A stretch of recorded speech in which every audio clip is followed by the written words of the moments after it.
FloatHSFootball.com here with Middleburg flag football head coach Jay Stilianou and quarterback Brooke Swenson.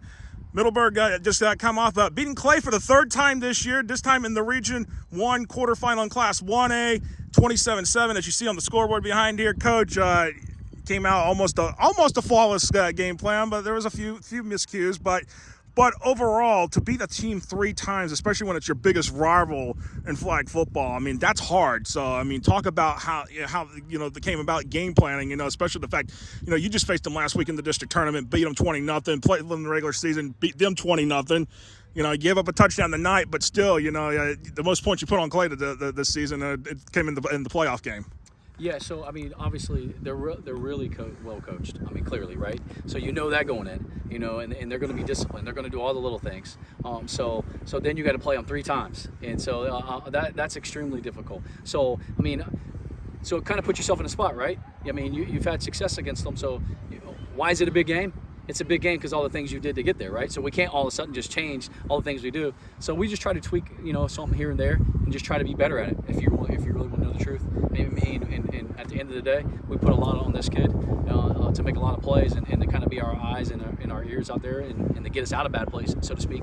And of course, she delivered all three games. I mean, it's your second year as head coach here at Middleburg. It's your second year starting as the quarterback here at Middleburg. But for you tonight, 3 passing touchdowns, 1 rushing touchdown, Brooke. Talk about, especially the fact that your game has improved this season. We'll get to the college offers in a moment, but just talk about being able to lead your team to another playoff win, second playoff win in school history outside the district tournaments. I mean, talk about that, especially, getting, thing that, you're all advancing to the regional semifinals on Thursday. Oh, it felt amazing. Just to know that we have back-to-back district, championship, and we're the first in the school to do that. That was amazing. It shows that all of our hard work has made something, and it also goes for Middleburg, just showing that you can put in hard work and you can get something out of it. If you really want it, you can get it. And being able to play Clay 3 times, I was able to play with my favorite QB, Dakota Hills, who's right there, and I love her, and I'm so glad that I got to do it. And it was a fun game, and the rivalry is just amazing, and it makes the game that much better. And let's talk about it, because let's talk about this whole thing with the game itself, because last year it was a lot of learning, it was a lot of growing for the Broncos. Now this year for you, all of a sudden, like you told me back in February, it's like you weren't certain about what you were going to go on to college and all that, but now all of a sudden the colleges are calling with scholarships offers for flag football. I mean, what does that say about your game and being able to to have these offers sitting here to potentially further your education on basically on a free ride? It feels amazing just knowing that just in 2 years, I got an amazing base to start with last year, and then this year I was able to build on that and actually able to refine it and make it a lot better. And just hearing that there's offers for me is just amazing. It just shows you how far flag football has gone. It shows you how far my ability has gotten, because 6 years ago when I started flag football, you could have told me that I would have gotten offers to play flag football my senior year of high school, and I would not have believed you, because you would have never thought that flag football would have made it this far. And I mean, for Coach Stilianou, Coach, you have been around this. You were at Clay before you came to Middleburg. You've been part of the teams that won district championships there, and it made the runs and then the playoffs into the state semifinals. I think 2019 was when y'all got down to Boca Raton down there when they were having it down there. I mean, that experience right there. You've been trying to parlay that into the Broncos now. The experience. I mean, what do you tell them now? The fact that y'all going to probably most likely face a common opponent that you saw last year in FAMU DRS, and they're going to have to come here again and face y'all. Now, I mean, what are you trying to instill them? Because it's going to be a quick turnaround. Less than 48 hours, you're going to be back on this field again playing another flag football playoff game. Absolutely. So as first off, that team's really good. I'm assuming that they pull off the win. I really don't know the score. So, but that team's really good. They're well coached. The athletes everywhere. 23 is one of the better players, maybe in the whole state. Maybe I don't know nationally. I don't know who else has flag football, but that kid is ridiculous, right? So, but for us, I don't preach anything outside. We're not superheroes. I'm not looking for a superhero. I'm just looking for kids to do their job. You know what I mean? And so what we'll do tomorrow, the first thing we have to do, actually right now, what we have to do is we got to take care of our bodies. There's a few bumps. You were preaching that at the pregame. After game, you were preaching that. You take care of the bodies because you reminded them what happened last year coming into that game. That's exactly right. You know, we're beat up, and I feel like that carried with us on that field. You know, so we can't use that. You know, this year.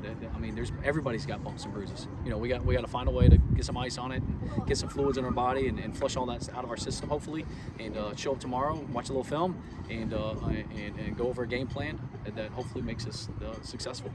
And with that, I mean, what now winning your second playoff game in school history? You know, I mean, how are you feeling just in terms of all that? You know, just being able to do this, because I'm sure the emotions are there. Yeah, I'm like excited, but I'm also not satisfied at all. Like, I just want to keep going. Like, this isn't the height of the excitement for me. So I know, like, people want to say that I'm like so happy and I'm so like ready, but no, it's like I'm ready to go on to the next game, and I want to go watch film. I want to go practice and get better, and then prove myself again the next game.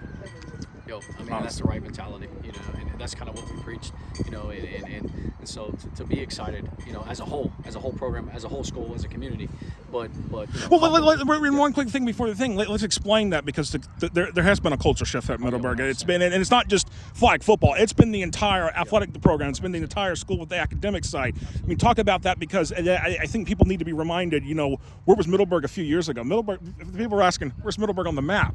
Well, you know, hey, I can tell them off the expressway now, and you know, hey, this is where you're going to find Middleburg. So I mean, talk about the culture shift here, because it has been huge. Yeah, and I've said this, and Brooke knows this, you know.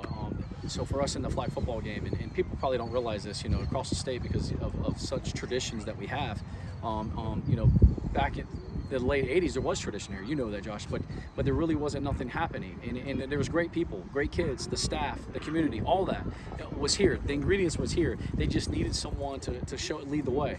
And I know, again, last year was just a district title. It just seemed something simple, but look what's happened since that district title.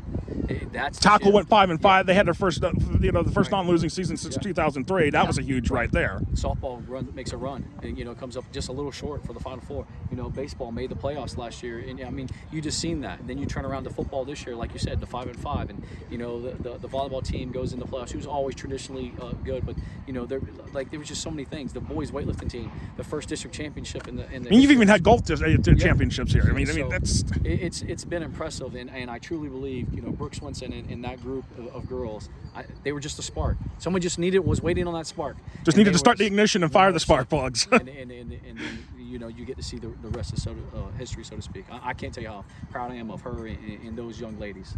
Yeah. Well, I appreciate it. Best of luck Thursday night. See how far we go into the run into the playoffs. Appreciate it. you. Thank you So much.